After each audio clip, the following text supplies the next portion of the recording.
You are now listening to Out of the Blank. Like,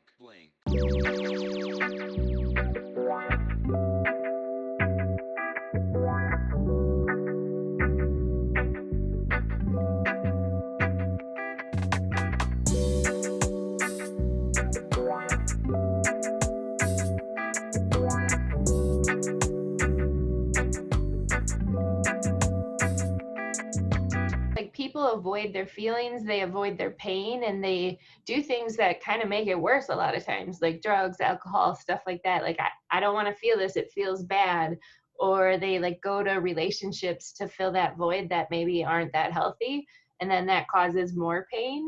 So, I think it just gets worse and worse that way. And I think it starts in our childhood. We maybe didn't have parents who validated us. Maybe they were harsh or emotionally abusive. And it doesn't even have to be that extreme. Maybe they just were super busy and they were hard to open up to. So you never got to voice your insecurities to them. So then we got all this evidence, like mean kid at school, or somebody rejected you, didn't like you, so you're like, oh, these insecurities I have, they must be true.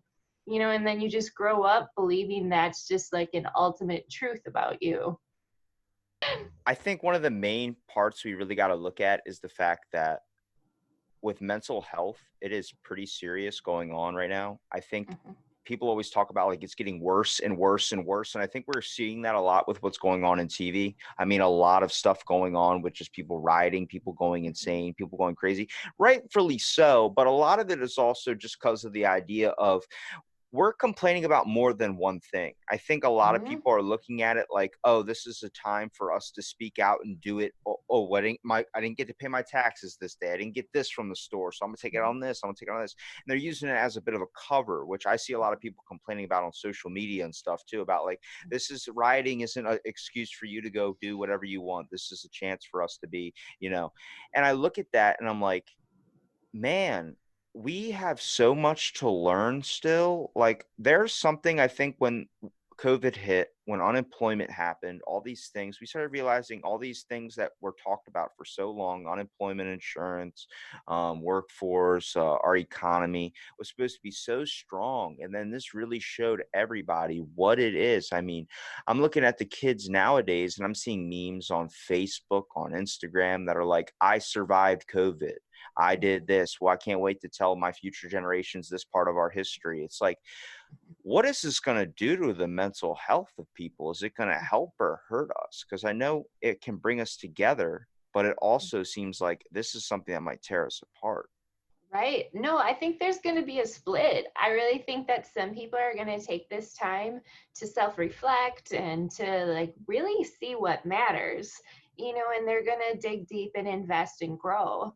But, and on Facebook, there's a lot of memes too, like lower your standards. It's okay if whatever, so people are validating unhealthy habits too that lead to more mental health problems. There's lots of stuff about drinking way more during COVID and things like that that could lead some people down a path that they can't handle.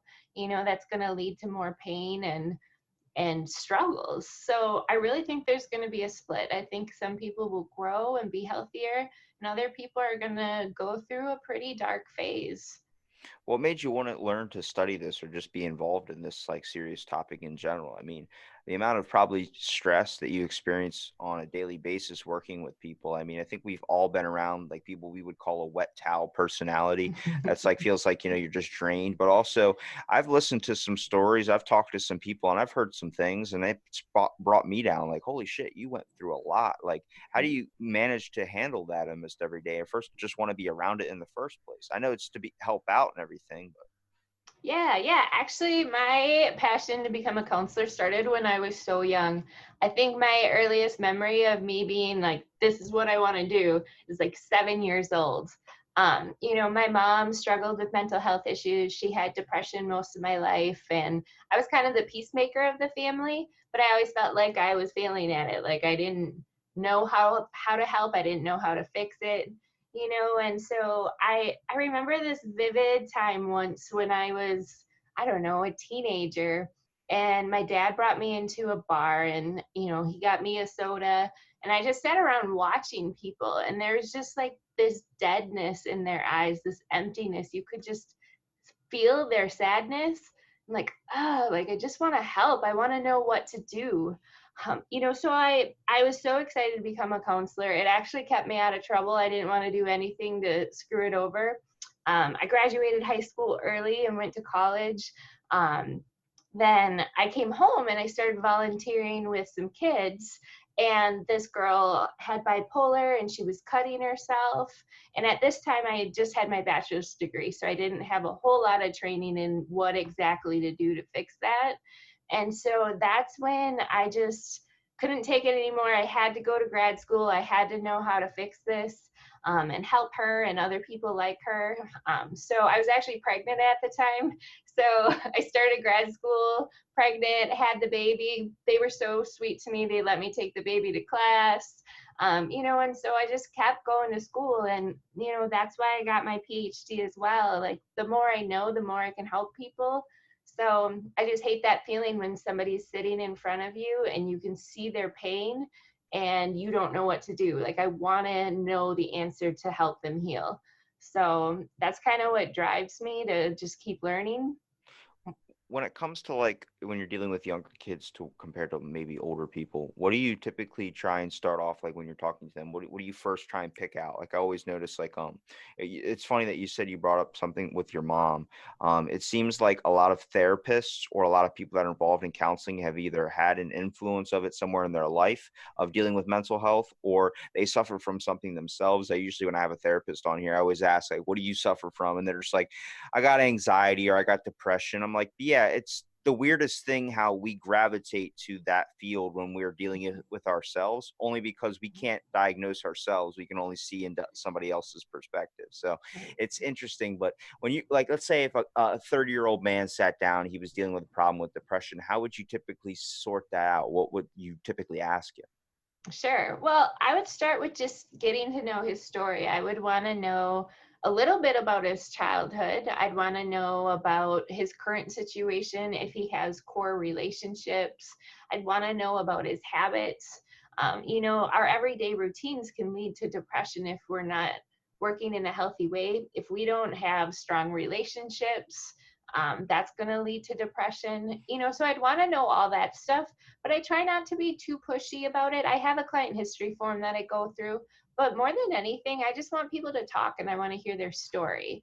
Usually if someone, an adult anyway, if they're coming to counseling, they know they want to work on something, so I would try to tap into that. Tell me about your pain. Why are you here? How would you know that I helped you? Like, what would change in your life? What do you typically get if somebody's not offering that information? I mean, you can probably try and pry it out of them, but like, do you notice any subtle things? Like if they're trying to avoid a question, if they're really going deep into something, like sometimes I remember how many times I've been in the principal's office. My principal's like, damn, Robbie, like you're in here again, man. I'm like, yeah, man. Like, what, did you not have breakfast this morning? I was like, no. I woke up pretty late, forgot to heat up a bagel. And like, I mean, I obviously it gets a little bit more serious from there, but I would just start going off on a certain topic and he would just be sitting there listening to me. He goes, all right, so that's the issue. So you're working on that. Like, do you find people are more open to divulging information, or it seems like in a society, even though Facebook is great for complaining, in person, people never want to do it. Right. No, it's interesting. And it's very telling what people answer and what they don't. That can kind of tell you where their pain is too. If you ask about a subject and then suddenly they clam up, that's like a mental note. Okay, there's some pain there that we're going to need to dive into later. So like I said earlier, though, the biggest thing is earning that trust. People are going to do their defense mechanisms, they're going to dodge, they're going to not want to talk about it until they know that you authentically care. So that first session is really just establishing that relationship so that they truly believe that I'm here with you. I don't care where you've been. I'm not judging you for that. I don't care what you're struggling with right now. We're just going to figure out together how to move forward. What do you typically see as the biggest problem or issue going on between every age group, or is it something uniquely different? Like, I mean, I guess, see, mental health is so interesting to me. It's really crazy just because, like, I mean, I was bullied through school. So when I got out, I went to the gym because I was always called overweight or something. So I worked out and I've done it every day for going on 8 years. And then when I noticed, I was like, obviously I'm addicted to this. And then when COVID hit and gyms locked down, I built my own home gym, bought machines, did all that stuff. But Mhm. it opened up a different side of me. Like it showed me that like, oh, you've been literally not traveling. You've been literally not doing anything you want to do, just working out, podcasting, doing whatever. You're traveling. You're not experiencing the world because you're afraid to be 5 miles away from your gym. And Mhm. it's like, is that a life to live? And I was like, wow, like that opened up a side of me that I never would have ever thought. And like I see older people. I mean, I was obsessed with bodybuilding. Still a little bit am, but until gyms open up, then that's when we'll take it seriously. But Yeah. my bodybuilding manager, who like I mean, a long time ago, I was working out twice a day. Just like how we're experiencing with COVID, just being locked inside the house, you just wanted to go out and do something.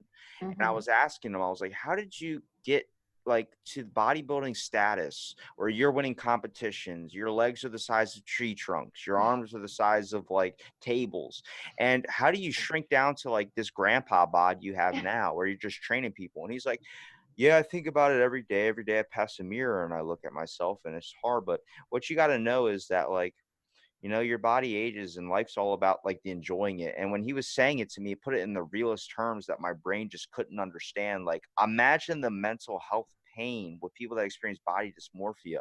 And you see yourself in a Speedo, which all his phones or all his pictures on his phones were filled with Speedo pictures. I was like, dude, you got any that's not in a Speedo? He's like, ew. I'm like, all right, fair point. But I was just looking at him and just to see like how do you get over that so well? Because I think especially when it comes to gym goers, a lot of people that take it so seriously definitely have the most mental health issues. Mhm. Well, absolutely. And, I really think the core of that is self esteem. Like we all go to different things to compensate for our low self esteem. And sometimes when we're dependent on things like people who are really into bodybuilding, you lose that ability. You've heard of athletes who get an injury and they can't play anymore, and that crushes their identity.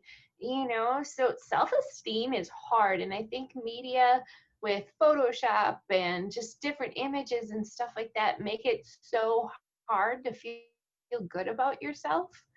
But with that, like we develop anxiety and depression and all these mental health issues because I really think in this society it is so hard to have good self-esteem, and we're just all running around trying to compensate for that, finding validation in other things. That's probably the biggest I guess issue with social media or just the idea of these body modifications or all these types of styles we've been living for so long. Cause I'm like, I took a stroll back through like old photos of just bodybuilders and like, from like 1990 to way back in the day. I mean, back like in the 80s, and even when not Marlon Manson, Marilyn Monroe was freaking top dog and everything like that. I'm looking and I'm like, wow, like our beauty standards have completely changed. I don't know at Mhm. what point. I think is when there was a big trend when I was a kid of P90X commercials and all Oh those yeah. things that sparked up like crazy. I think every single mom or mom at home started to buy a one of those gazelle machines, the freaking things that you trot on. Yes, I was yes. like, I'm pretty sure every person like bought one of those, and then I'm looking at all like the little ab things that are on the ground, the ones where it's like doing a sit up, but it like rocks you back and forth. Yeah. And I was like, at one point that became an idea of that's how you had to look, like you had to be this fit. Like now we're seeing it with keto, we're seeing it with vegan, we're seeing it in a different way when it comes to eating, but like I think our trends have shifted, and I'm wondering if it's going to take a swing back. I think with how the gym closed, there's a lot of people that were like, "What am I going to do?" And then Mhm. there's also a thing of people like, "Holy crap, I have other objects or things I want to do on the horizon." And I Mhm. think that's going to cause them to look deeper into themselves and try and find something. I think I've seen so many people now start a company, you know, just doing something for themselves, realizing, oh, I've been working 30 years for somebody. I'm going to do something different. But I'm like, we still aren't comfortable enough to go outside and be around other people. At least a lot of us are. There are some people that don't really care. I mean, I got my wisdom teeth coming in. I'm walking in the store and freaking everybody's asking me like, what happened to your mouth? Hey, did you get in a bar fight? I'm like, yeah, I got in a bar fight. That's what Right. happened. And it just happens to be swollen on one part of my jaw. And he's like, why are you getting jello? I'm like, obviously, because I can't eat anything. That's why. It's like, but you just start to notice as people, we pick out everything about somebody else's perspective. And I mean, I used to do it so much, but really wasn't about somebody else. It was about me. I Mhm. was like, oh my God, like every time I would walk by a car, it's constantly check your shirt, check everything, check your body, make sure you're doing this. If there's something wrong I didn't like, all right, when I go to the gym that night, I'm making sure I'm taking care of that. I'm gonna work harder on it. But then Mhm. like I think at one point, like I'll walk around now, my buddy's like, dude, what happened? You just don't care anymore. I'm like, it's not that I just don't care. It's like I meet these people for like 2 minutes and I'm gonna stress my whole life for it, wondering about what they think. Right? Like No, that's so healthy. That's awesome that you can detach like that because so few people can. We're all just wrecked over other people's opinions of us. And, you're on social media doing podcasts, you're putting yourself out there. That takes courage. And it's hard in our society, especially online. People are confident to say mean things that they would never say in person. So all of that is really hard. I've talked to so many people that are like, I wish it was like Jay and Silent Bob at the ending where they could just go to people's houses. Did you say this? And then just take them out of their house. I was like, that's what really sucks. Like, I mean, I barely go on Twitter. I usually just crack a joke on there or something. But like, I'm looking through and everybody's retweeting videos about what's going on, and people are commenting like the things that that's not what they mean to say at all. But people are Mhm. like, use your real account, not some burner account. I'm like, have we gotten into a place where it's just so easy to throw a jab? I mean, I get it. It's got to be fun to watch someone get a rise out of them, but it's like it's also not helpful at all. Like we're all No. dealing with so much stress in a situation. I'm like, I mean, I was all right. I don't want to admit this, but I always talk trash on Uber. So I Oh recently man. I recently signed up for it. I think Uber Eats is stupid because it gives a kid too much freedom to order from wherever they want, not just a limited menu like I had when I was a kid. But when I was doing Uber, I thought it was pretty interesting the amount of people I get to meet. Like you would get people that were afraid to come out of the door, you get people that are afraid to, and the comfortability levels were different. But I live in a Mhm. tourist town. So right now we're experiencing senior week. So there's a bunch of kids yelling and screaming out of their cars at other people, like on the side of the street. Hey, fuck you. Hey, don't say that, man. Hey, you suck. It's like, oh, okay. And then walk Oh, away. It's like jeez. you're listening to all this happen. It's like you're in your car. If you got out of your car and walked up and said that, you wouldn't dare say those words. And it's like, why do we have this sense of like entitlement or like I can do whatever I want as long as I'm hiding behind something?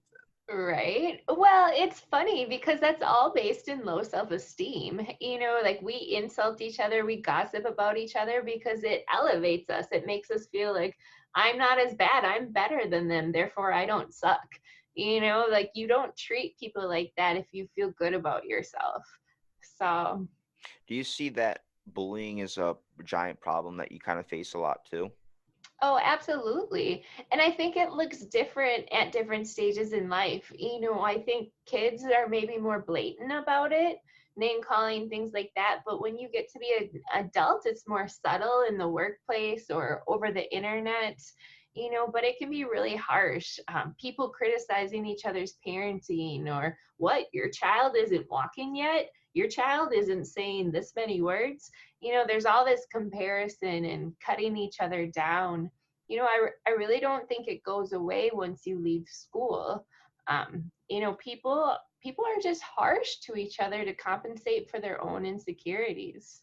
Where do you stand on bullying, though? Do you see it as a benefit or do you see it as a major problem? I mean, I look at it in both terms because, I mean, from being bullied pretty bad, I would have never made my life better my junior year if I wouldn't have been bullied, if I wouldn't have signed up for that gym membership. And I took that in and I focused it into something. But I think that's what the benefit to bullying is if you find something that you can assert that into. Don't get me wrong, I still remember all the times of being scared and being just upset and just not wanting, just really not wanting to go to school. I have a buddy that I probably, if I've ever been in maybe 3 different fights, I think I've probably been a couple, but they were all over him just because of the fact he's a depressive person, suffers way more than I do from it, but he constantly gets made fun of every day. And it was the fact of standing up for someone that couldn't stand up for themselves. Whether I got my ass kicked or not, that's one thing. But still, it's when you look at that, it's like, I turned my stress and my pain into something, and he went a completely different route and just let it get to him. And it's hard because I try and break him out of that shell. Even now, we're 7 years, no, actually 5 years graduated, and I'm looking at him. I'm like, dude, like you have something inside you. I think we all have this ability to find that inner passion, that inner want, but we have to be able to go for it. I took the shot when I started going to the gym. I'm like, I'm gonna fucking crank it out. I'm gonna get ripped. I'm gonna do whatever. And then I started getting super into it. And then eventually, 8 years down the line where I'm at now, I was like, whoa, I haven't even talked to any girls. I think more guys compliment you on your body than whenever you do get fit. But it's like, I mean, I might have a six pack, but I won't rip off my shirt. I'll wear a giant heavy jacket. Like I still have stuff I'm still trying to cope with and get over with. Mhm. No, that's a tough question because I actually feel really passionate about the concept that you brought up. I have a tattoo on my rib cage here that says beauty in pain. And that's kind of what you just described. Our painful experiences shape us, and we can some of the most amazing things people have accomplished come from pain. So I'm completely against bullying. I think it's horrible. I wish it didn't happen. But I also recognize that our most painful experiences sometimes are a catalyst for something beautiful to happen in our life that we will be so grateful for later. So I think See, I agree with you. I mean, I love that point. I'm just thinking bullying, the way I think of it now is I'm talking about the old school way. I think the new way is terrible. What I mean by that is social media is a devil when it comes to yes. bullying. Oh, You used to absolutely. go to school and get picked on and then go home. That shit was over. Right. Now you go to school, it's on the internet. It's following you every second of the day. At 1 o'clock in the morning, you're trying to sleep, you get woken up to by a tweet or something. You're like, holy crap. It's like, I think in this future generations coming up, there's going to be a pushback on cell phones. I think it's going to go back to a flip phone. I think it's going to go back to something with a lot less apps. I'm hoping, but I also think we're at that line where it might push into, well, we're still going to get the next iPhone. We're still going to get this. I'm just hoping that there's something that happens. Maybe somebody says, oh, 5G is linked to COVID, and then everybody starts throwing out their cell phones. It needs to be something like that steers people off and going back to the flip. Honestly, I prefer a flip phone.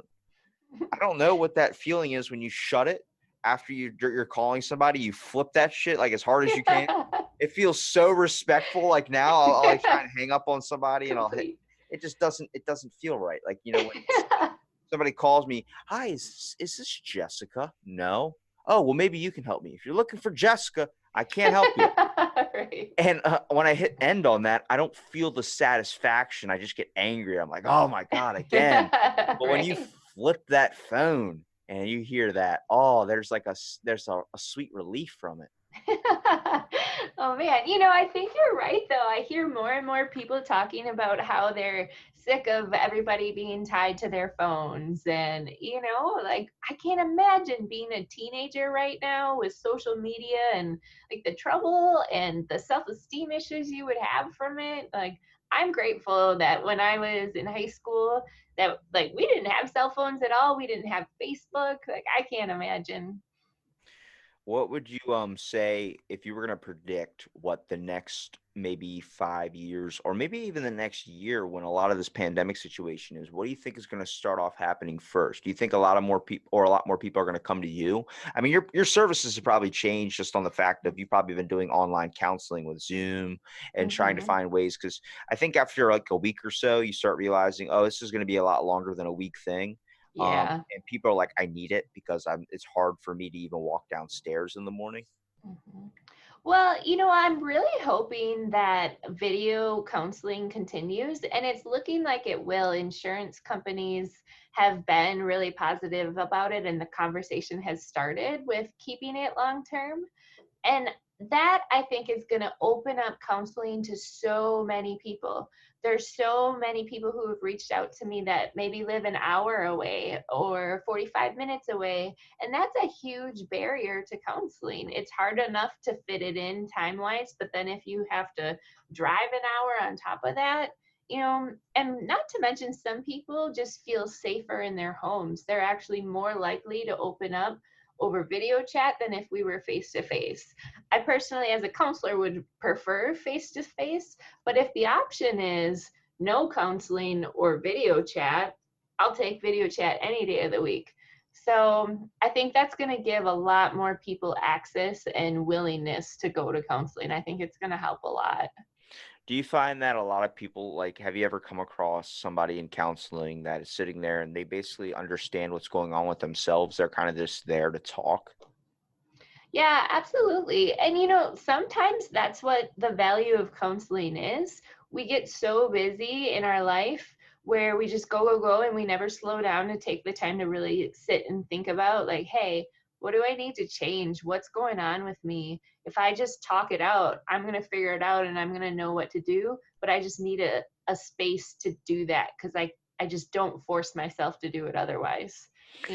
I look at, like, they have like the depression hotlines or those things that you can call. I'm like, I wonder if there's a way we could implement a service like with like a bunch of counselors over like a phone call that can just talk to people and just listen, just let them vent. Or maybe even like you can just set the phone up and hang up. You can call customer service and have a good talk with somebody. But like, I look at that because I feel like a lot of people just want to say what they have to say and that's it. They don't really like, we're seeing in public, obviously, people outright and don't want to listen to anybody else's views. But like, I try and stay open minded. I'm like, just let somebody talk and then give them the respect and let them talk back. And afterwards, you're both going to feel more complete. I mean, therapist, I think, is one of the hardest job because you're not only handling stresses that you have in your own life, you're also handling someone else's weight load. And it's like after a while, like, I mean, for a good few years, I mean, even doing this, I spend every day talking to people. And then eventually you're just getting bombarded with everybody's thoughts and everybody's things. It's like you got to sift and find your own. And then that's why I give therapists such a big like recommendation or just like a good pat on the back because like it gets hard. I mean, everybody's experiencing something. And I think the best way to describe it is like I can handle my stuff, but you pile someone else's stuff on top of that, it feels like you got the weight of the world on your shoulders. Yeah, I look at it from a different perspective. I feel like we all know pain is out there and we all know people are hurting. And so like if I get the privilege of like stepping into somebody's pain, I get to be a part of solving that. And so that feels really fulfilling to me. Like I know pain is a problem in this world. And so if I can be a small part of what reduces that pain, like that feels awesome. Like sometimes people tell me stories where I'm like, holy crap, like my heart hurts for you. I'm gonna like lose sleep over your story because I can't believe you went through that. Like that definitely happens. But like it just kind of like stirs up my passion. Like, dang, okay, like I need to research, I need to figure out like what exactly does this person need to heal because like my heart goes out to their pain. So Without saying the person's name, can you give me a specific story or something that you might have come across? You can maybe blend out a few details if it's too much private, I would say. sure, sure. Well, I mean, I can kind of give you a general category of people like working with people who have been like with cults and different things like that. There's some abuse that happens where people offer children and do like horrendous things to them. And so like I've heard a few stories like that. That were hard to listen to. Like I couldn't believe that human beings would treat each other that way. You came out of left field with cults. I mean, that's coming up strong up front. Whoa. Well, What type of cults are we talking about here? Like some people consider religion a cult. Is that what you mean? Or do you mean like people that are in their backyard sacrificing chickens? well, I mean, this is more of a chicken example. Oh Lord. Okay, sorry, too extreme, too No, extreme. that's a But good one. I'm curious now. What exactly were like the details of this? So like, are they suffering because they don't know if they want to be included in something? I look at that like if someone that's talking about like, oh, I was almost in a cult once. I mean, I probably almost been in a cult multiple times. Sometimes I think the Salvation Army is a cult. Um, Little Caesars and Domino's, I feel like there's a giant conspiracy going on with a lot of those guys. But like I think it's also like if someone that joins a cult or someone that joins something like that or a group or a power or a protest movement, if they're not fighting for something, it's more on the lines of like wanting to be involved in something like a family. I think that's like a missed piece. mm-hmm, I think a mm-hmm, lot of that deals with like that's where loyalty comes in. Like absolutely. you see them, Gangs too. yeah, you see them go to no bounds only because they have this mentality of like, I found something of people that apparently care about me. And it's supposed to be like, I want to earn their respect and make sure I never lose that trust or that person to lean on, which I think is what we're all kind of looking for. But I think that stems from like not having one as a child. I always look at everything Mhm. leading back to environmental issues as a kid or something, because like, I mean, I think that's where a lot of the trauma really happens. Even some of the things like someone's like, yeah, one time my dad said he was going to get me a pizza party, didn't show up. And I was like, yeah, one time, I had a repo guy coming to my house at 9 p.m. Or no, it was like 1 in the morning. I thought it was 9 p.m. when I was a little kid. I woke up from a deep sleep, went downstairs. None of my parents were home. And this dude's just banging on the door telling me he's going to take my dad's truck. Oh, And I'm sitting geez. there like, I'm sorry, parents aren't home. And I shut the door, locked it. I mean, I was probably 11, and he Mm-hmm. kept banging for 2 hours straight. I mean, Oh, hard geez. as hell, screaming through the door, give me the keys, give me the keys. And I had to sit there and wait for somebody to get home. So I look at that, I'm like, that's when I see like a repo guy, I have this slight like anger towards them, but I'm also like, you're just doing your job. Yeah. I also know how to pay your bills. There you go. But like if we look at like all these factors that lead up to something. So when you talk about the cult, what exactly did you see to be the issue with them? What were they experiencing? Was it the fact that they didn't want to be involved anymore, or they felt like this undying loyalty? Oh, sure. Yeah. No, they had escaped it. They were the target of so much abuse that they didn't want to be a part of it, but leaving risks a whole lot of violence. So that was a really difficult thing for them to do. But they had been out of it for several years when they started seeing me. And they were just trying to sort through that trauma and figure out who they were and how to be a healthy adult, even though like their upbringing had no good examples of healthy relationships. So they were really starting from scratch as an adult, trying to figure out how the heck do I live a healthy life now?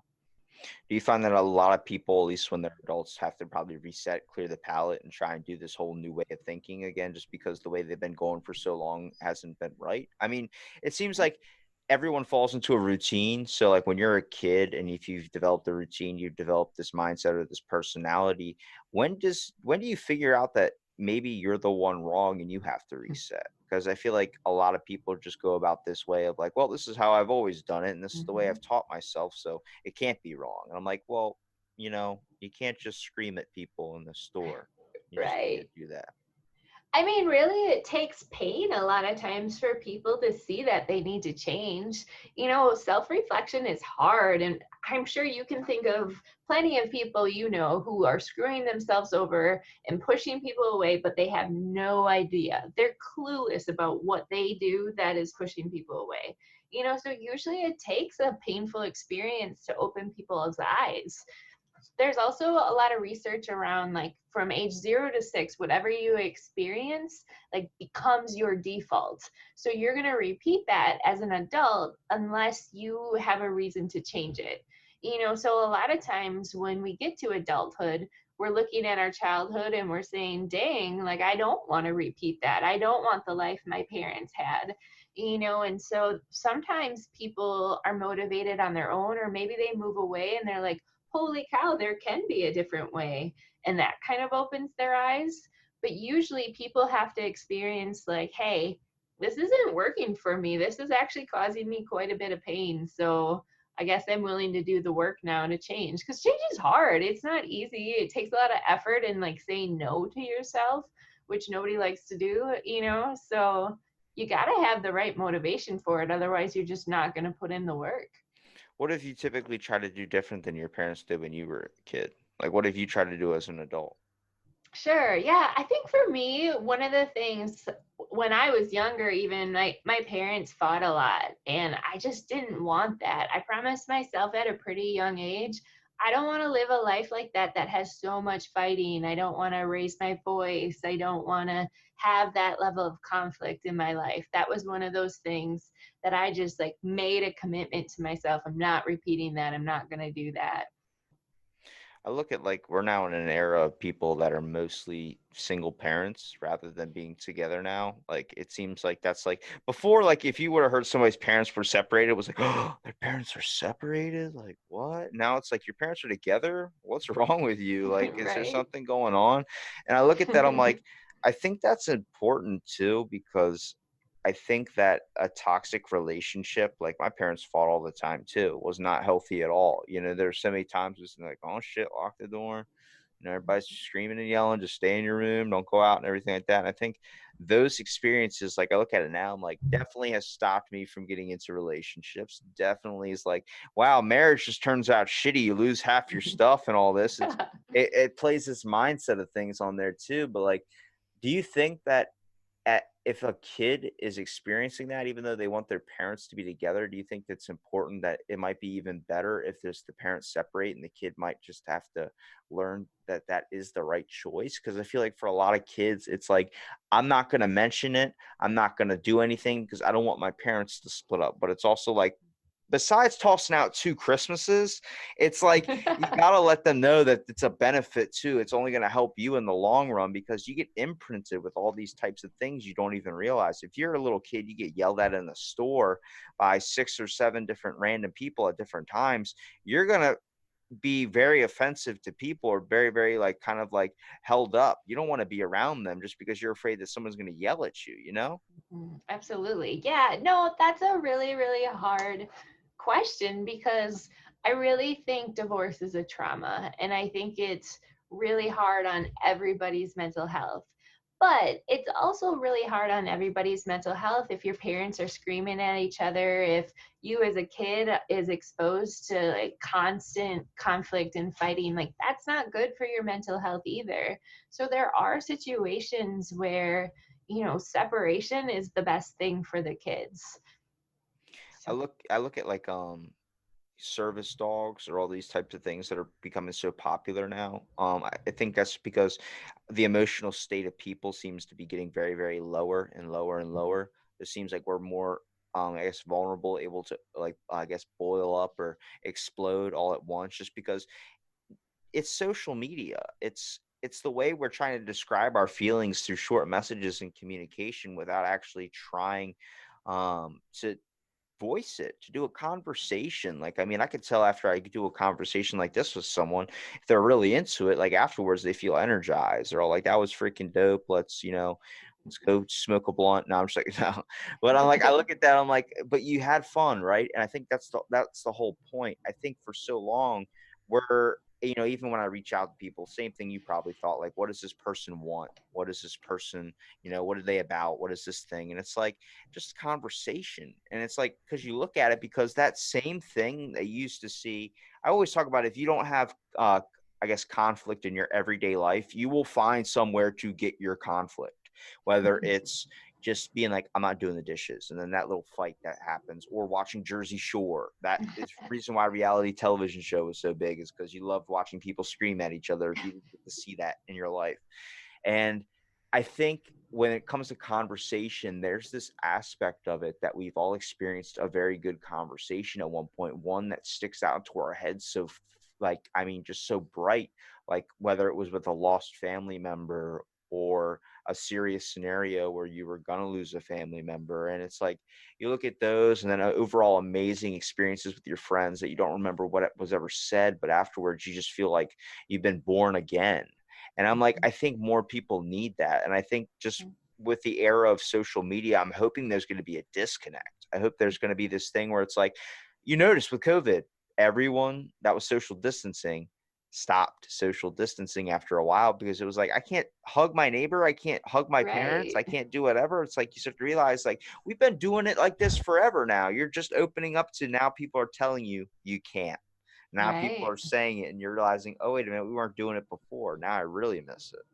Absolutely. Like we're designed for human connection and we struggle with our mental health when we don't have it. And I think social media gives us this false sense of intimacy.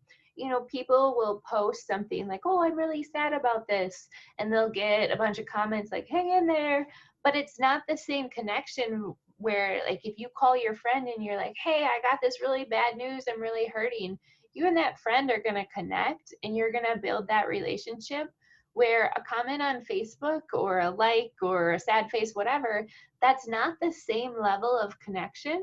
So it's giving people these superficial relationships. And because they get that little bit of satisfaction on Facebook, they're less likely to call their friend and say, like, "Hey, I need to talk about this," because they got it out on Facebook. So it just shallows out their relationships.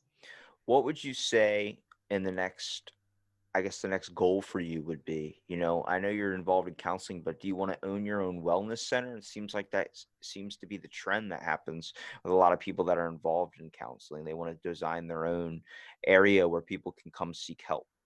Sure. Yeah. I actually have my own private practice that I run. I also work as the program director for Fox Valley Autism. So I kind of want to just keep doing what I'm doing. I'm trying to develop some of my social media stuff, and I've got a couple of books coming out to just kind of get more information out there. The more people know, the more they can heal. So, I'm working on just disseminating stuff and getting the word out that there's hope. I think like a big reason why people don't seek help for mental health is they don't believe that they can get better. They've maybe struggled with depression for a decade, 2 decades, and they're like, everything I tried didn't work. Well, it's a You bottomless hole that we feel like we're just dumping water into, and it's never filling back up. I mean, I suffer from severe depression. I actually just got recommended a medical card because, like, I just stopped taking. Nobody tells you to not take antidepressants. Like, stop, just go cold fish on them. Like, I told my doctor, he's like, "You still taking those?" I was like, "Nah, dude, I stopped that like a week ago." He's like, "What?" And I'm like, "What?" And he's like, "You're not supposed to do that." He goes, "Are you experiencing any really bad thoughts?" I'm like, "Not more than usual." And he's just like, "Yeah, buddy, I want you to get back on this." And he wrote me a prescription. I was like, "What about medical? Like, what about, doing a medical card?" I'm not a weed fan at all. Honestly, every time I've gotten high, I've been scared to death. And he goes, "No, this is different. It's like CBD." He's like, "Try these gummies, do whatever." I had a bag gummies. I get it. I mean, I understand it's not something I really need. I like to also deal with my thoughts and emotions. I don't just want to, get high and get over them. I actually want to sit there and focus on, why am I feeling this? Why am I doing this? I like that aspect of things. But you said you were writing books. Now, Mhm. these books, what are they focused on? So I've got a couple different books going. So one of them that just came out was Autism in Lockdown, where I just had a chapter in that book, and my chapter's on depression. And so that's just focusing on like, how do we pull out of this? How do we not have our depression amplified during this time? Another book that I'm working on is about self-esteem, actually, and really getting at the core, because I really believe that depression and anxiety, things like that, come from self-esteem issues. And so this book is focused on how do you become authentic you and just own it, just be okay with it. This is who you are, and that's awesome. And so I think that's really, really, really hard to do. And there's a lot of resources out there, but I think some of them miss the point. They focus on like, tell yourself 3 nice things a day. Well, that's not enough. I can tell myself, "Katie, you're so great, you're so smart," whatever. That's not enough to make me feel okay. When somebody criticizes me, just repeating that 3 times, like, I'm still gonna feel bad. You need to talk to Gary V. Gary V. Gary Vanderchuck, the guy that does all you need to focus on yourself. You need to do you. Stop being like, that motivational type Oh, talk. sure. It's like, all right, Yeah. yeah, that's what I'm going to do. I'm just going to quit my job and go start up $1 million company. Thank you for that advice. I'll take that into consideration. Why Right. not? You can do it. Okay. Absolutely. When it comes to autism, though, what made you so interested in that? I think that is probably more serious than mental health because I think now we're starting to realize the importance of this thing that forever it has just been treated like crap. I mean, the education system I always talk about gave up on me because when I was a kid, they thought I was mentally challenged, like when I was in elementary school. But the real reason was I had ADHD that they didn't know about really back then. I mean, ADHD was something that became newer now. We got schools that deal with it, but I was always so hyper, would never sit down, would never listen. They thought that was a sign of a mental disability. So they tried to convince my parents to put me in a private school. My parents were like, "No, that's not it. I know my son, and he's pretty smart, but he's not like anything like an idiot savant where he just has like magical talents or something. No, I'm like he's just got too much energy." And I look at it now like I read this book which I really want to recommend to you. It's called Inside Out. It's by I think Jerry Truman is his name, but it was coming from the one before that's called Cruise Control. And I've always talked about this book when it comes to mental health. It's about a guy who's a basketball star and his brother is severely mentally handicapped in a wheelchair. Um, and he watches his brother, like a couple kids come up to him and stick a lighter under his brother's chin. And his brother's like drooling and crying, trying to get out of the way, but really can't because he can't really move his arms and can't do a lot. And his brother's just sitting there to watch it happen and like just do it, just do it, just do it. And it's coming from the dark thoughts of his brother, but he would stand up for his brother. So he would walk over and beat the crap out of these kids and then just looks at his brother like, and you're just drooling. You don't even know what I just did. And like coming from that perspective. Well, Inside Out comes from the brother's perspective in the wheelchair. And Oh, he's like cool. Stephen Hawking smart inside of his head. He's like, I wish you would just be able to hear the emotions that I feel. And Mhm. whenever I go to like a grocery store or something, I know it's a bad way to describe like that's when you see a mentally challenged person, but like when they're working or something, I look at Right. them and I'm like, they say ignorance is bliss. And I think the reason why is because they see the world from a different perspective. Now, this is where I talk about like when I got high or whenever I smoked, I saw the world in a whole different lens. I looked Mhm. at like, this is detail I'm missing. Instead of wondering what's going to happen tomorrow, I can see the color in the trees. I can notice the air, that wisp, that, that, that whole thing. Mhm. So I was listening, I was like, this is what they might see on a daily basis when they sit Mhm. there and scream the color blue, blue, blue, and you're like, my buddy's brother's mentally challenged, so we'll be driving, and he'll be like, blue, blue, and I'll turn around like, why is he saying blue? And I'm looking around, I'm like, oh, he's noticing now it's a bright blue sky outside right now, and Mhm. it is really something to stop and take a look at. So we would just park the Mhm. car and stare up at these things, and I think that Mhm. is crazy insane that the fact that we haven't focused on this as much. I think more people need to live, not saying live a little bit mentally challenged, but live a little bit more in the moment. Like they are so Mhm. involved into it. It doesn't seem like there's a care in the world happening. What's going to happen 2 weeks from now? What's going to happen 3 weeks from now? Everything's all about future tripping. I'm like, stop tripping over stuff that's happening way down the road that might, it's probably not even going to happen. Right? No, absolutely. Being in the present moment, so powerful. I think there's this huge misperception on what autism is. And part of what I love about it is the mystery of it. You have these intelligent people whose brains are just crazy impressive. And sometimes there's a communication deficit. So you really got to work to get it out sometimes and really understand what they know and what their perspective is. But then when you do, it really blows your mind sometimes, just the way they see things. And they almost have this unfiltered way of looking at certain situations, like looking at social stuff from such an authentic perspective.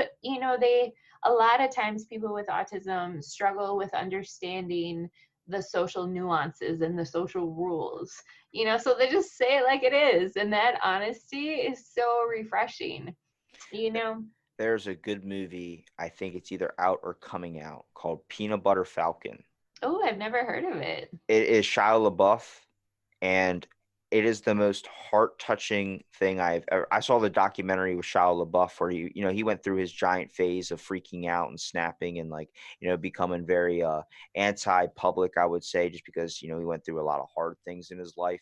And this kid that plays in this movie is mentally challenged. And it's about this guy that takes on this mentally challenged kid, helping him try to go to this place he's been trying to go for, this achievement, this goal of being like a wrestler or something.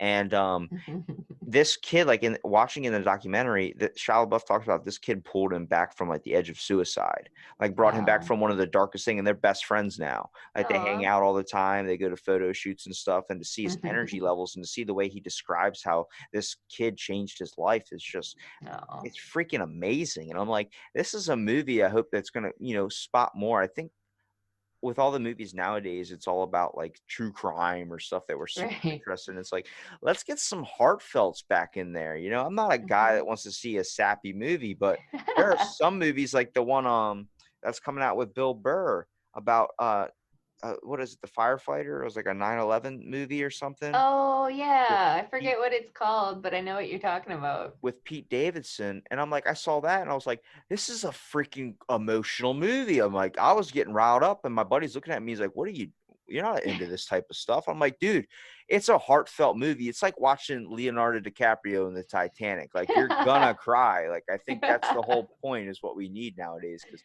everything's all like, we're going into the Matrix 4000, whatever, the year 4000. And it's like that people are selling like, credit card information for, I guess, points in a video game. And I'm like, that's fun and all, but I want to see something that's going to make me tear up. Yeah. Well, now I got emotional at the end of the podcast. Look at Oh man. that. Well, Katie, I think you proved that your last name is perfect for you, because you definitely are a Aw. saint. But tell me everything where it comes to you, and comes to your links, anything that we can find, maybe some future works that are coming out, so people can maybe find some of your work and be able to catch maybe your book. For sure, for sure. So you can find me on Facebook at revitalizecounseling.com. Or that's my website. The Facebook is just the Revitalize Counseling.